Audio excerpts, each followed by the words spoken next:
Number one, I love you. I love you.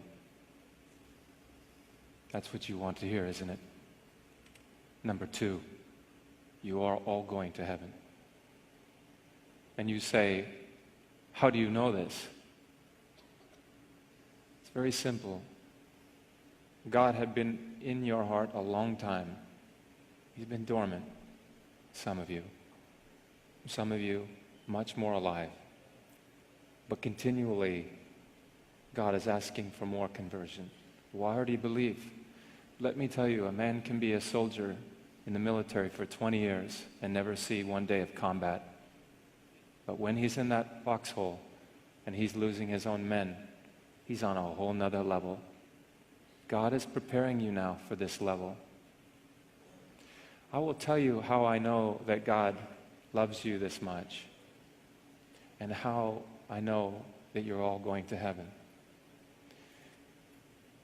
Some of you have had abortions. Some men here and women are adulterers. Some have committed murder. Some of you didn't have the abortion, but you paid for it, so you have contributed to this. Many people are a part of this great sin in this country. Over 50 million in the United States alone. 45 million die every year in the world. These are all God's children, and God brings them home. Now He wants to bring you home, now, in this moment. This is a chance for heaven right now. You don't have to wait to die to experience heaven. But when you committed the sin, any of the 10 Commandments, or the sin of abortion, or contributed to it, let me be very clear. Did you go to one of your friends and ask your friend, hear my story? And you say, yes. I went to one person. I said, why do you go to this person to confide in this sin to them? Because they didn't judge me. Because they loved me. Because I felt mercy and grace. Now, I ask you this. Do you think that your God doesn't have more mercy than your friend? Do you think your friend has more grace than God? Does your friend have more love than the Creator? It can never be. It can never be. So, God forgives you. And now He needs you to begin again. To accept forgiveness. Earlier I said, God never sends a man into hell. People choose this place.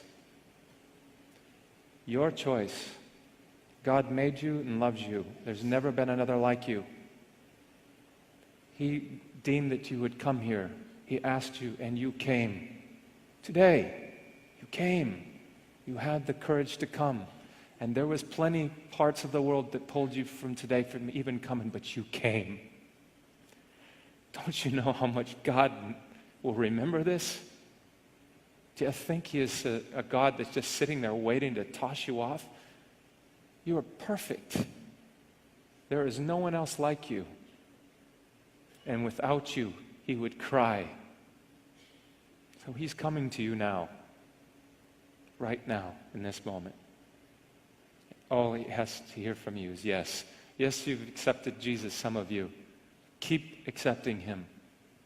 Every time we sin, we deny Him. Be holy. Be perfect just as my Father is perfect.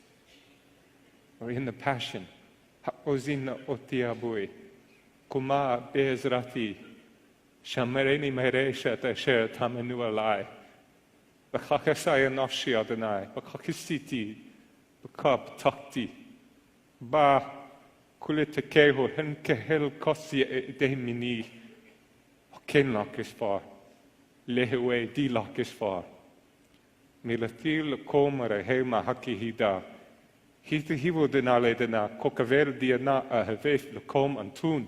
Hita hivo lakom. My commandment to you is this. You love one another just as I have loved you. And if that doesn't grab you, maybe this one will. Your name may not appear down here in this World's Hall of Fame, In fact, you may be so unknown that no one knows your name. The Oscars and the praise of men may never come your way, but don't forget, God has rewards that He'll hand out someday. This crowd on earth, they will soon forget when you're not at the top. They will cheer like mad until you fall, and then their praise will stop. Not God, He never does forget. And in His Hall of Fame, by just believing on His Son, forever there's your name. I tell you, friend, I wouldn't trade my name, however small, that's written there beyond the stars in that celestial hall, for all the famous names on earth, or the glory that they share. I'd rather be an unknown here and have my name up there. God bless you. Fantastic.